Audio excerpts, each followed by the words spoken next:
Welcome back, my friends, to the Raintime. I don't even know what part I'm on now. Oh boy, it's been a little bit. I pause to look around, and then I see it. Not far from me, maybe 10 feet to my left, there's a spot of pitch darkness, not even illuminated by the faint moonlight. This is the Raintime. Amazing.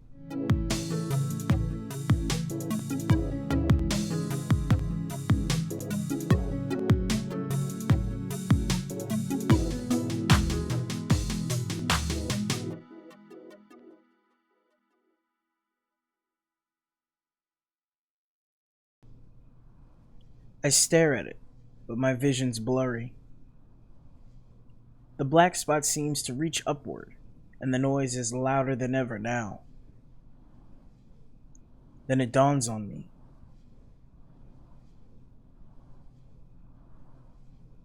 I'm standing at the foot of a giant turbine. Sorry, let's get that out the way. Standing solitary in the dead of night, with a base so black that I can only make out a vague silhouette. I feel the heavy colossus towering over me, but I don't even dare to look up at it, for fear of the debilitating sense of insignificance that would instill in me. I sink to my knees. It's a massive pillar, must have a diameter of at least 10 feet. I try to raise my head a little, but the metal image of the immeasurable machine hanging over me pushes me downwards with an inhuman force. And the noise hits me again. It's almost deafening now, and I realize that it's not coming from inside my head at all. There's only one thing that can cause an incessant tone, that maddening hum that vibrates like a sail in the wind. It's the rotor blades, hanging there above me. They're still in motion, rushing through the night sky at tremendous speeds. The ground shakes. I lose my balance, as if I'm suddenly aware of the world turning below me. And though it takes the greatest of efforts, I manage to crawl away from that wretched spot.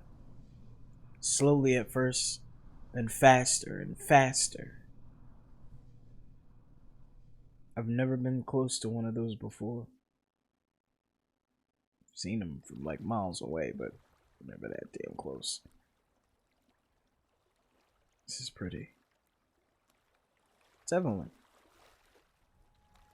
I want to build a great art collection when I'm older. Evelyn smiles. And then I'll leave it to the Metropolitan when I die. That'd be the best way to become immortal.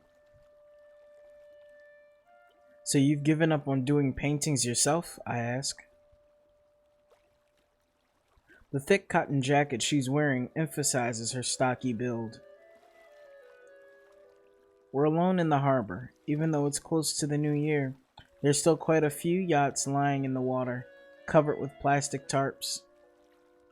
Yeah, I can't really paint anyway. She's taking the easy way out already. A girl like that, in the prime of her life. But it's cool. They'll name a wing in my honor, or maybe I'll get an exhibition. She laughs shyly, almost as if she's ashamed of her ambitions. Misplaced shame, as there's nothing more mundane than buying up a pile of old pictures and hanging them on a wall. That doesn't prove anything to the world. I try my best to banish out the thoughts. It's nice that she wanted to meet up with me. So what do you want to do, William, after you're done? Oh, I don't really know if I'll ever be done. Man, I don't know. I can't imagine. What do you mean? She asks. I'll probably end up homeless somewhere. She's silent. I mean, sorry. Maybe get a job as an editor at, oh, come on with these words. Emenides? Emenides? It's weird. Editor at Emenides, or I'd like to write history books.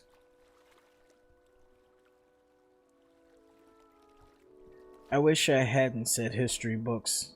It sounds boring. That's great, William.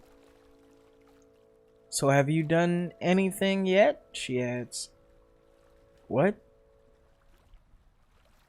Written anything? Not really. But I do get a lot of books from the library for research. You should see my overdue fees. So being an author would be pretty great, I continue. But don't worry, it won't happen anyway. She sighs loudly. William, don't be so hard on yourself. I'm sure you'll make it if you want to. She's trying to be amiable, but I can detect a shiver in her voice. So why did you want to meet up? I ask. Her lips pursed together in childish severity. We're worried about you, William. We? Who are we? I'm trying to have a bit of fun with her, but I can make out from her reactions that I'm starting to sound a little bitter. She corrects herself quickly. I mean I'm worried. You've been so absent lately, like you're living in another world. You're not the way you used to be. It can't be that bad, I reply. Maybe I've just changed. Through studying and stuff, I add. You reach certain insights, you know? Evelyn's used to people having some kind of unchanging identity, where everyone always behaves according to their assigned character. Poor soul. I'll try to shake her up a bit. Look, Evelyn, do you ever feel like your visions become clearer? That you're starting to see where the lines connect? I mean, how everything fits together? That it all makes sense? Do you ever feel that way? Well, I don't know, she replies. I'm not that much of a model student. I mean, I get decent grades, she adds. You know, but it's not like that suddenly makes everything clear, if that's what you mean. And she smiles. But you're not that great of a student either, are you, William? I heard that you've been skipping a lot of lectures lately. I'm not getting through to her. If she's coming up with this kind of nonsense, it's not even worth trying. That's got absolutely nothing to do with it, I snap. What am I winding myself up for? She's like a child, unfit for intellectual discourse. My bad. Evelyn looks like she's about to defend herself, but I cut her off. Don't worry about me. You and the others. What's the worst thing that can happen? We're students after all. We have all the time in the world. She interrupts me. Is this about what happened with Jasmine? I'm trying frantically to regain control over my thoughts, to shut myself off from all the filth that she's stuffing into my mind. William, what happened with Jasmine? Don't worry too much about that whole situation. She doesn't really care anymore. And, you know, you don't have to be that kind of guy if you don't want to. But try to be a bit nicer at least. At first you were always so nice, William. Her kind words are so sticky, as if they're weighing me down. The look in her eyes, her tone, the baby fat, it all blends together into something unbearably human. What the fuck? I turn towards the lake to breathe in some fresh air, but what enters my nostrils can't distract my senses. The water smells as sweet and rancid as the whining girl behind me. Poison flows day after day into the tideless sea. I mean, at Spencer's party the other week, you were behaving like an animal. We had no idea what had come over you. Like an animal? A wolf for the cowardly foxes, maybe. I need some time to myself, I say, without turning around. I don't want to talk anymore.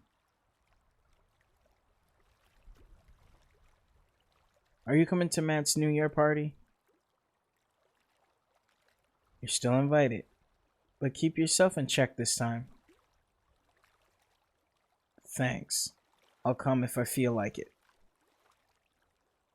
She seems hesitant to leave, then she grabs my arm for a second. See you there? It's still nice that she wanted to speak with me. As she walks away, I stare after her, mesmerized by the... Oh my god. This guy is such an asshole. By the rolls of fat that bulge out from under her jacket.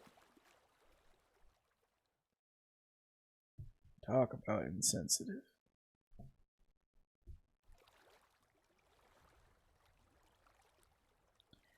For the fishermen, the damming of the inland sea brought about great changes. The precarious ecosystem of brackish water went into decline, and gradually all the herring and haddock disappeared from the lake. Some fishermen rigged their ships to make the journey through the great floodgates, out onto the ocean. But for the others, a time of dire poverty commenced, and as the lake filled with sweet water, the sea gradually poured from their veins. Many gave up. They took on manual labor jobs on the mainland, or settled on the reclaimed land, where the acres were still plenty. But the fishing towns they left behind fell into despair. 3 of the villages were rendered completely landlocked, incorporated by the polder. It was a surreal sight, a fishing town, with labor and all, in the middle of sprawling farmland. The village of Warrington, which was the most beautiful of the 3, was made into an open-air museum. The other 2 villages dwindled quickly, and when the last graybeards died in the mid-60s, the government decided to close them down. A few of the most beautiful houses were demolished, brick by brick, and transferred to the museum village. A bunch of developers brought up the wooden buildings that made up the iconic waterfront of Hornerdam and moved them, bit by bit, to the harbor of Bremersburg, where they were sold as rustic studios. The illusion works from up close. The wooden houses gracing the harbor with a historic veneer, but from afar, the painted beams clash with the immense high-rises that loom out from behind them. Even with the sun shining low and the lake beating aggressively against the concrete embankment, there remains something instinctively macabre about the houses.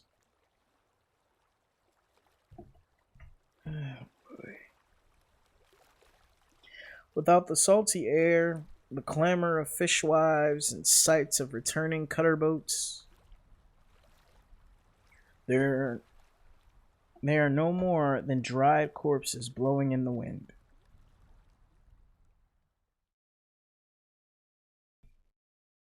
All the world's a sage, my friends. East of the harbor, there's a patch of makeshift dunes that stretches almost all the way to Abbotsford. In order to give it back to nature, the city council has decided to let the grass grow freely here and no longer clear away the fallen trees. There's something about girls like Evelyn that robs them off their youth. They're kids at first, then mothers, but never in between. Like they've completely skipped that unique period of restless turmoil that follows childhood and ends only after reason has completely enslaved the human mind. But it's precisely this transition that drives mankind to its greatest heights. When you set off to walk the stars and send your mind towards the outer limits of consciousness, it's usually women that lack it. They become so responsible, so mature, so soon. But it's always a frightening maturity, as though they're trying to distract themselves. It must be their weak physique, their soft flesh, that instills them with a fear of the surreal. The path climbs, and when I'm halfway up the dune, I see two hikers coming in my direction. They're the first people I've encountered here. Remmersburg is mostly sheltering at home, now that rain is forecast. It's a couple, somewhere in their 50s, very concentrated on their descent. I'm wondering if I should say hello to them. They pass. The man, gray goatee, shorts, sweaty legs, winks at me. I look over my shoulder. They seem to be having trouble with the last part of the dune. But when they've cleared the dune, they suddenly accelerate. It's crazy to see them take off so quickly. I've lost my train of thought. It's always a shame when you bump into other people on a walk. What's the point of having nature if you can't even be alone in it? But then, actually, this isn't nature. It's the city. In the same sense that the village is the city, and the fields around it, if you're free to determine everything, it no longer matters where you go. Perhaps the highway is the only real nature left on this island. It's dangerous. People die there all the time. No one dares cross it on foot. It's like a river filled with poisonous fish, an unbridgeable gap in the landscape, the vein of a beast that has grown superhuman. The dirt road that I'm following bends off towards the coast and then runs along the embankment for a while. I'm looking out over the lake and the sky. The lake smells. Dark clouds are slowly drifting inland. It's starting to rain, exactly as predicted. In the distance, I can faintly discern the white glow of a wind farm. 200 turbines have been built on the water in a perfect grid pattern. On clean days, they stand stately against the blue sky, and the precision in which their blades turn round is mesmerizing to behold. And I think back to the windmill I encountered 2 weeks ago, during that dreadful night, the taste of which still lingers in my mouth sometimes. What had I been so afraid of? The immense shape of the machine? The icing ringing of those magnificent blades, which appeared to cut a groove through the night? There's something odd about those things. Their snow-white hue and faceless features. They seem all too alien in their appearance. Mankind won't get away with erecting idols like that. It's a strange way to say it. It's growing darker. Circles are appearing in the water, and even with great effort, it's difficult to distinguish the turbines in the distance. The fresh scent of leaves blow towards me and mixes the fragrance that comes from the lake. The sickening air of decomposing fish. Ew. This was meant to be sea. It's supposed to smell of brine out here.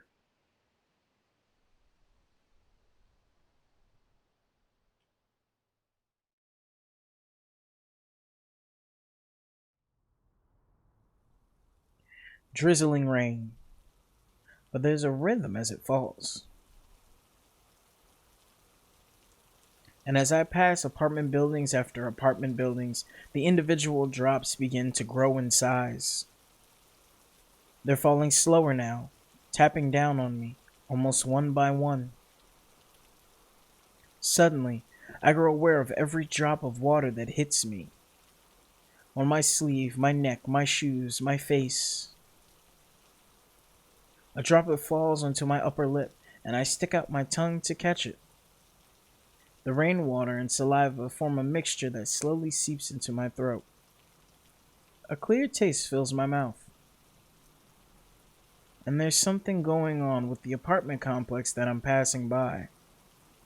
The building itself is simple in design, a white block with colored panels below the windows. The central staircases are visible behind a wall of frosted glass, but because the lights are out, they're shrouded in deep darkness. Around the base of the building, a structure has been built, a wide rectangular annex of light brown stone. It's simple, people that live here with lots of things to store. They aren't people that you talk to. All they do is have children. And then they die. I shudder and try to cling frantically to a thought I have stored somewhere. It's a lonely thought that has been emerging quite often recently. Something that distinguishes me from the kind of people that live in these apartments. And it's after I've looked at the buildings a bit longer that I see that the proportions aren't quite right. The broad base structure emphasizes the height of the tower, giving it a strangely monolithic luster. It makes the concrete appear much more massive than it actually is, as if it continues on deep into the core of the complex. And the windows and the stairwells look like they're just painted on as camouflage. And I realize, then, that terrible things must happen behind those windows. Things that shouldn't see the light of day. That makes the greatest crimes pale in comparison. Things that should be entirely reversed. What the fuck is he talking about now? I don't know. I feel like he's one step close to the crazy farm. And I don't mean crazy as in nuts. I mean, I don't know. I have a fixed idea on that entire word.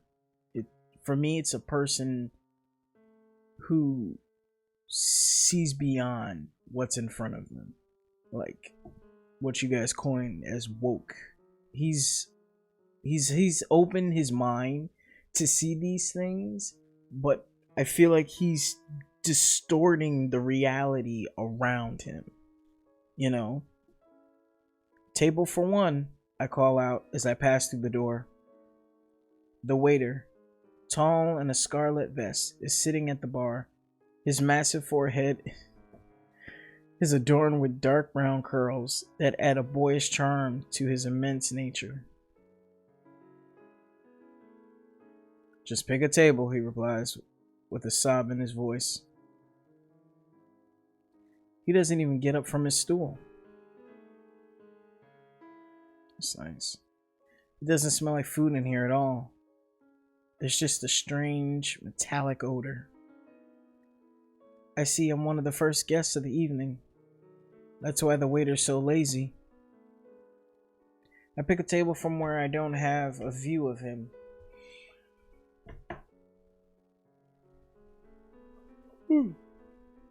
The furniture here is black and angular. The walls are illuminated in a colorful gradient, which is pretty, might I add. There's a 50s revival napkin holder on the table and a small salt shaker. I pick up the shaker. It's a little glass cylinder closed off at the top with a metal sprinkler cap. I weigh it on my hand for a bit. It fits snugly in my palm, feeling slightly heavier than it looks. Footsteps behind me. Quickly, I put the shaker back in place. The menu. Can I get you something to drink? And while the waiter's standing there, waiting for a reply, I eye his impressive form.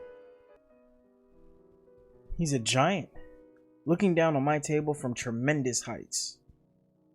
His jackets and vest appear almost whimsical on his gargantuan physique. He's starting to glare impatiently. I'll have a glass of the red house wine, I decide quickly. Fine. He leaves for the bar and returns 2 minutes later with my order. It's a small glass, ridiculously small even, in his hands. He's filled it to the brim. I'm browsing through the pizza menu. It's the same Italian words chalked up in a modern typeface that return time after time in varying formulas. My pocket vibrates. Abruptly, I slam down the menu and pull out my phone. But the screen's black. It's lying motionless in my hand. Must be my imagination, playing games with me. It's strange how something like a phone can become an extension of your nervous system. I look around to see if anyone has noticed my screw-up, but it's still quiet in the restaurant. And as I read further through the menu, I can feel my appetite decaying.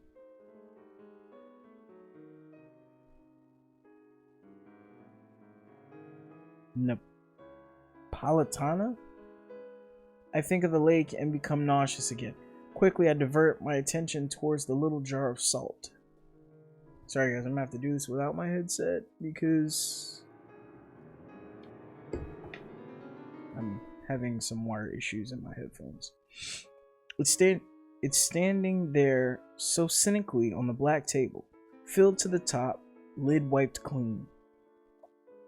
It's as if the waiter removes the shaker after each guest to replace it with a new one. How many of these things does he keep back there? I grab the jar to study it again. It's coarsely built, but it looks brand new. A vertical seam runs over the glassware from top to bottom, where the two halves have been spliced together. I slide my fingers all the way along the seam. And then, underneath, I feel something rough. Maybe a brand name or a batch number. I press my finger firmly over the sprinkler holes so that I can safely turn the jar around. And there on the bottom, I see a splash of dried tomato sauce the size of a freckle. It's a minuscule dot, almost lost in the shimmer of the translucent glass. I turn over the shaker again and hold it above me so that I can take a closer look. The dark red speck contrasts clearly against the white salt now. Suddenly the jar is no longer the soulless mass object that I thought it was. It has become human in my hands. This guy is so weird. Everything as desired, I hear. Something wrong with the salt, perhaps? I startle, then I turn around and smile. No, nothing. Everything's okay. You can order now. I open up my menu and start browsing through it quickly. Haven't you made a decision yet? The waiter asks. No, it's fine. Sorry. The Napolitana? Napolitana. I'm gonna have to study that word. That's a really hard word. No, it's fine. The Napolitana, please. I answer thoughtlessly. I change my mind immediately. Wait. What? Never mind. Never mind what? The waiter sighs as he heads towards the kitchen. As soon as he's gone, I turn over the salt shaker again and throw myself upon the stain, grains rolling over the tabletop. Slowly the restaurant fills up. A small company of friends takes the table next to me. 2 men and a young woman. Reflexively, I put the jar back in place. The men are in their late 30s, rough looks. The larger of the two is sitting beside the girl. He's talking loudly. She's laughing, a look of anticipation in her eyes. They order a bottle of the Bliss, the most expensive wine on the menu, at $32.50. The men argue over who's allowed to sample, and the big one wins. With a disgusted look on his face, he sloshes a sip of wine through his mouth. God damn, that's revolting, he cries out after swallowing. The other guy's in stitches. Just kidding, it's fine, we'll have it. Without realizing, I've begun furiously scratching the inside of my pocket. The smell of food grows stronger. Heat's accumulating inside of me. Can't find its way out. I've stopped caring about the people at the other table, and I pick up the jar of salt again. The refreshing coolness of the glass trinkets fill me with new confidence. And as I'm sitting there, an inexplicable urge arises in me to rise up with a loud cry and hurl the little salt shaker against the wall of the restaurant, just above the table where they're sitting, so that they're showered by salt and broken glass. I can clearly picture the fearful looks in their eyes, the girl scared to death, the small guy startled, and the big one with a spastic, stupid grin on his face, and a tingling sense of triumph starting to bubble through my limbs. I break out in sweat and clench the jar firmly in my fist as it gives me strength. The glass between my fingers has fogged up completely. Don't hurl it, dude. The food comes. The pizza has a soggy bottom. I cut off a few pieces from the edge and toy around with the center, stirring it into an orange sludge. And after some time, the stench rises to my nostrils. I'm convinced that I'm poisoning myself.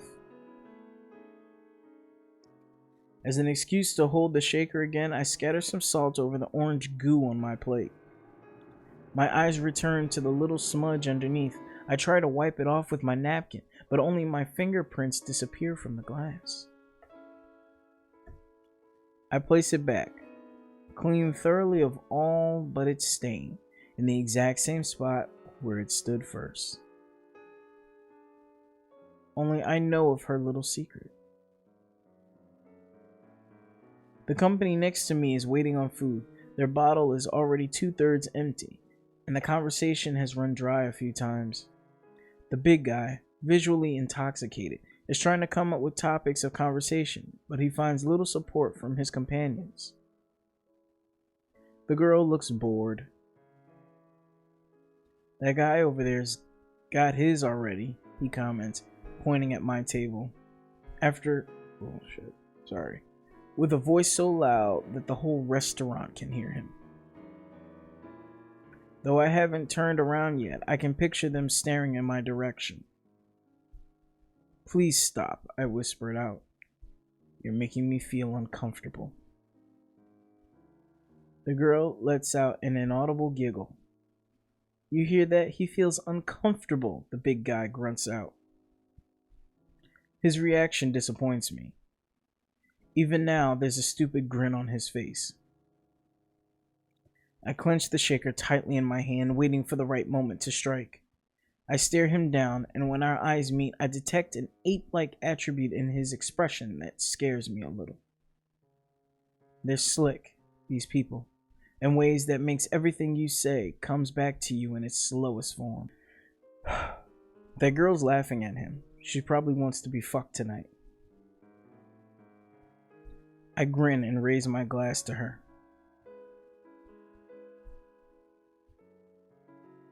Oh man, he's asking for a fight.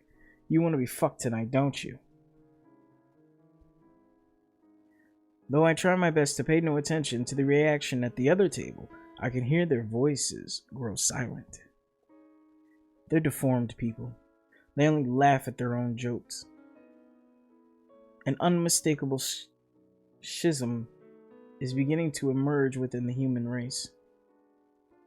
When, for thousands and thousands of years on end, stupid breeds stupid and smart breeds smart, it's inevitable that fundamental shifts will eventually take place.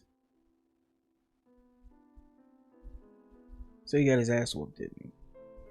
I fish a 20 from my wallet and put it down on the table. On my way to the exit, I could feel the little jar of salt pressing up against my chest in a consoling manner.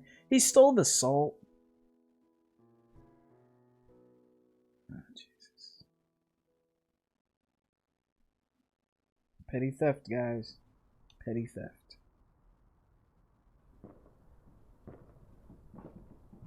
"3 tickets to Mother Band. Are you going too?" Lars asked, just before the noise of passing fireworks make all conversation impossible in Matt's spacious penthouse apartment. It's early in the evening. I should say if you have epilepsy, you should probably not watch this part, just because it like flashed real quick. I'm sorry if I didn't warn people. I'll hopefully put a warning on here. "I'm still waiting to get paid," Evelyn replies, really hoping it's not sold out by then. "Anyway, I think some of Dean's friends will be joining us later. Robert, Spencer." She pauses and catches a shy glance in my direction. "Isabel," she continues. "Are they coming here tonight?" Lars asks. I haven't spoken to Lars for a long time, and I feel uncomfortable standing next to my old friend.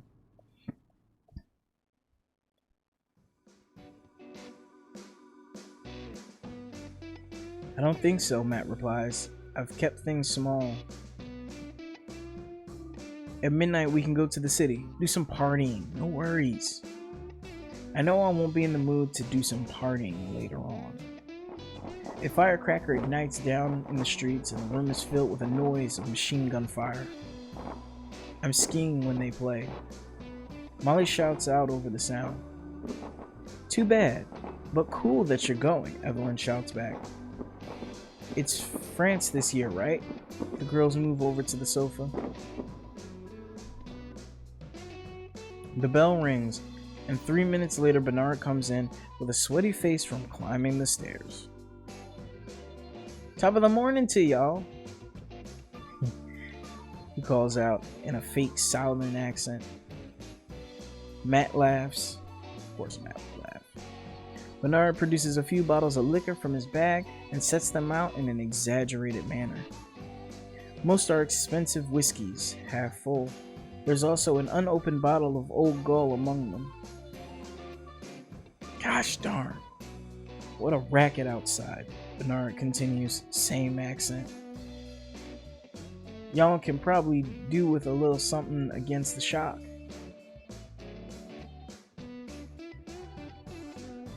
"Told you it was a nice place," Lars comments to me, eyes sparkling. "Daddy's on the board of directors." Spasms of revulsion press down upon my eyes, and I take 2 sips of my beer. The fluid has an unmistakably medicinal aftertaste. Sorry, the word caught me off guard. "I heard about your one-on-one with Evelyn. How are you doing now?" "Great. It was a great talk. Thanks." "So I've been busy," I add. "Oh, snaps. Oh. So I can grow. Oh, that's so cool. I can scroll through." Sorry, I got excited. "Doing what?" Lars asks. The beer's strange taste lingers in my mouth, souring my saliva. I want to spit it out, but there's no place to do so gracefully, so I flush it away with a new sip of beer. And the cycle repeats itself. Studying, I want to complete the year after all. "Das hört mich wirklich gut an," Lars exclaims cheerfully, like he really believes it. "You must have a lot to do then. How many lectures have you missed?" "All of them," I said absent-mindedly, "but I'll be fine." Elfriede says I'm a natural. A natural? That's what she said, he chuckles. I feel obliged to ask him something about his academic pursuits in return, but I know he's doing fine, and to be honest, I've really stopped caring all that much. Studies are easy to follow than to flunk. Path of least resistance. I take a large swig from my beer and put the rest aside. Do you think we're going anywhere? I ask him. I mean, along the path we've chosen. Lars answers immediately without even asking for clarification. No doubt, William. You always end up somewhere. He leaves for the fridge. I remain for a moment and cast my gaze over the bottles that Bernard brought along.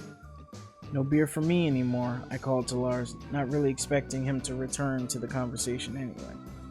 Good idea, William, Matt calls from the other side of the room. At least they know that I'm an alcoholic. Somebody's trying to save me. A bunch of students has arrived, most of whom I don't even know. Matt's putting on a show. Molly and Evelyn are still talking. Bernard is browsing through a book. I bend over the whiskeys, look around at Bernard, who's giving me the thumbs up, and proceed to pour myself a large glass from a bottle that has an enticing golden glow over it. Never mind, I'm back to drinking. With my back to the room, I thirstily drink away all remnants of the terrible beer. Bernard seems lonely. You've brought a splendid collection, I compliment him. I'm impressed. He looks up from his book. I started working at a bar where they do tastings. They let me take the remaining bottles home with me. You should see my room. Dream job. Which one did you pick? He asked. Oh boy. The Buna Hobbian 16? The Glen Moraine 12? Nice tones.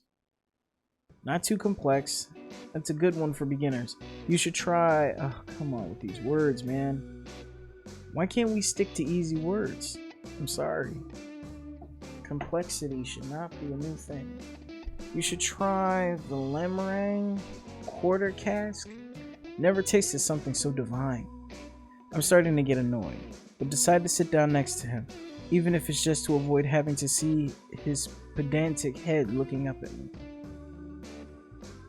I know that one. Numbnuts. Apples and oranges. So, Mr. Alcoholic knows his whiskeys. And to think I'd actually brought the bottle of Old Gull for you. Get Korsakov? A firebomb explodes just outside the window. Bernard jumps up melodramatically. Fireworks, a pagan tradition, he murmurs, while browsing through his book. Costs us billions a year and only causes bodily harm. The masses need to choose for themselves how many fingers they retain, I reply. Matt comes by to announce that the pizzas are here. Perfect bottom.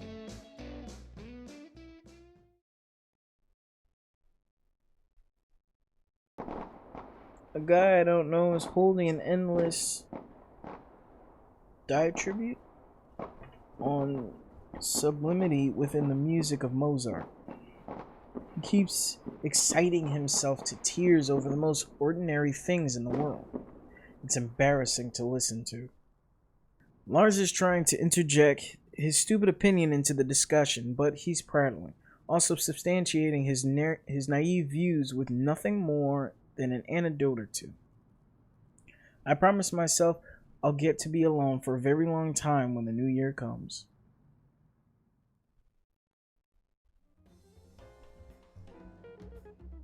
As the evening progresses, the intensity of the fireworks slowly recedes. I'm browsing through the book that Bernard was reading. It's about Italian architecture, and it's actually far too interesting to be in Matt's collection. But then again, it looks unread. Jasmine? I know I heard it correctly. I focus on the sound of their voices. Evelyn is talking to the annoying students with Matt and Mars. They're talking about me. I'm trying my best to avert the waves of discomfort that washes over me. I should be far beyond these vulgar feelings of shame by now. And all my worries fall short of the timeless beauty of the facades of the Pisa Novana. I pull myself together. One of Umberto Badassari's villas is worth more than 1 million of these penthouses combined. But I'm disgusted with myself. I'm becoming Bernard. They erupt in laughter. I try to shut myself off from the sounds. I'm looking at my friends with the eyes of an outsider. They're so chubby, so ignorant. Sex, beer, and rock and roll, the legacy of their student days. And that while it's an important time we're living in, an indescribable time.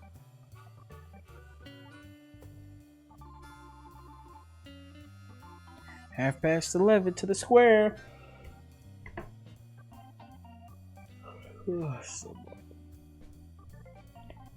Half past 11 to the square, Matt calls out. His proposal is supported reluctantly. I'm first at the door.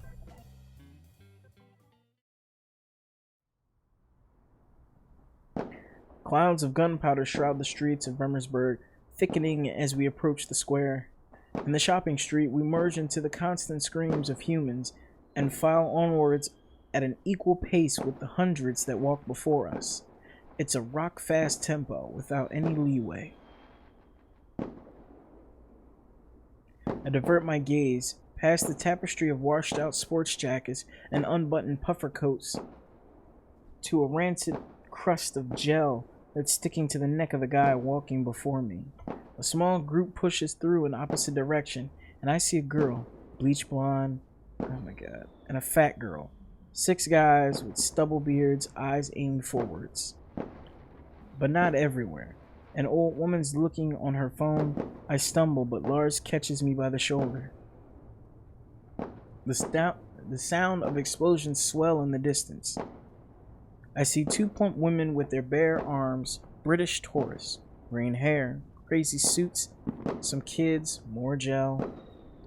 A man with short hair, man with short brown hair, 4 young blacks, necktie, 2 women, 2 girls, one smiling. One of them was smiling. There's a buzzing of voices all around me, though no one appears to be talking. 10 feet away, a streamer explodes. I look around and see Matt laughing, a fat girl, bald guy, 2 more blacks, girl with black hair, breasts trembling. They all have the same gloomy expression on their face. Matt looks just as stupid as the rest of them. Bernard, too. Poser. The faces around me, the bearded guy, the black-haired woman, they're all so human. And their ugliness fills me with a sense of dread. I'm one of them. After all, marching in this somber procession, and we hate it here. The bearded man, the young girl, the group of middle-aged women. None of us is having fun. The thunder of fireworks grows into a tempest. I can feel my heartbeat increasing. It's okay, I guess, if no one's having fun. It's something we have in common. The guy with gray hair, the woman, her kids, the man in sports jackets. Fat man, fat kid, 6 fat men, teenage girl, a pram. Even in the baby's eyes, there's a dull glimmer of sadness, but he's lucky they let him live. The procession comes to a halt. I hear 2 bottles being popped close by, then another, and then suddenly 8 in a row. There's a huge clock hanging on the stage, the crowd sliding closer and closer together. Matt's found a passage. Bernard seems to hesitate. and the pressure of the crowd concentrates on the center of my back and increases, and breaks through. My pocket vibrates twice. Shaved necks, body odor. Another loud bang closes by. Nobody looks around anymore. And after some time, the voices grow silent. All faces turn in the same direction. And for a split second, I experience how the whole crowd comes together in anticipation. Involuntarily, an extreme tension takes hold of me. The hairs on the back of my neck rise up, and for the first time in ages, I feel like I'm part of a larger whole. I've been impatient lately, so selfish, unforgiving. I should give them all another chance.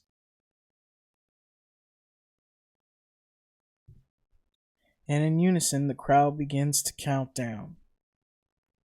10, they chant. It takes me by surprise. 9. I'm disoriented. Frantically, I try to catch.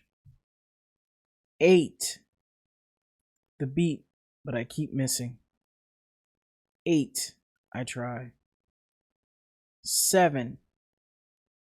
They're ahead of me. There's a secret dynamic. 6. I can't keep up. It resonates past me. 5. And I'm alone again. It's too late now. 4. It slipped from my grasp and makes place. 3. 4. That's it. It's time. Something needs to happen. 2. Now, something all devouring. 1. And at 0, everything dissolves into fire and cries of jubilation. Hundreds of corks fly into the air as the crowd breaks apart into shards as suddenly as it came together. The vacant faces that I encountered on the way here have distorted. They're glimmering now, laughing. I feel a torrent of hands coming down on my shoulders. Lars, Bernard, the annoying Mozart guy. I'm swept away in a dance of joy. The igniting sky embraces me.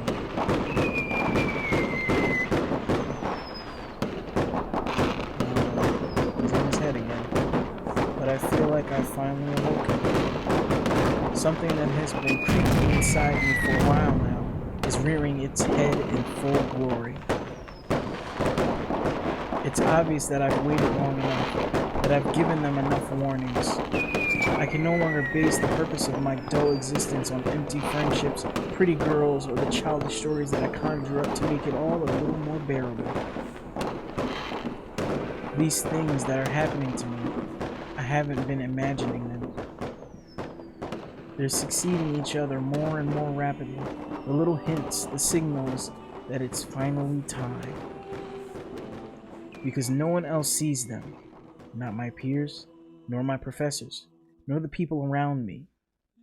I'm the only one capable of understanding it all, the way it really is. I'm the only one who can really do something about it. Only I can change it all. Something's hatching in the land reclaimed. I feel it now. Stronger than ever. A great time is upon us.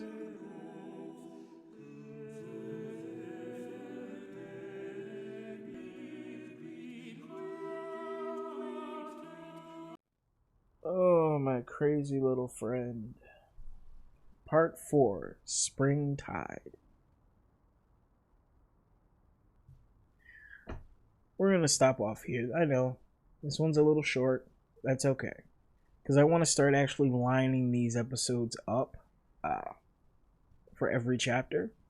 So, next Saturday, it's going to be the entire thing of Part 4.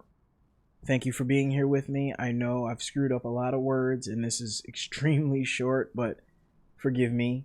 Next week will be better. Thank you for listening. This is the Raintime with your host here, #Liizen. Don't forget to comment what you think about everything that's going on thus far. Leave this video a nice little like, helps me work on my reading quite a bit. It's different when you're reading rap lyrics and writing versus hearing a whole array of new words that you've never heard before, or not necessarily heard but have read. It's easy to say a word, versus to read that word. So hopefully out there I'm helping kids and other people focus on their reading. Thanks for sticking out time with me. I'll see you again next Saturday.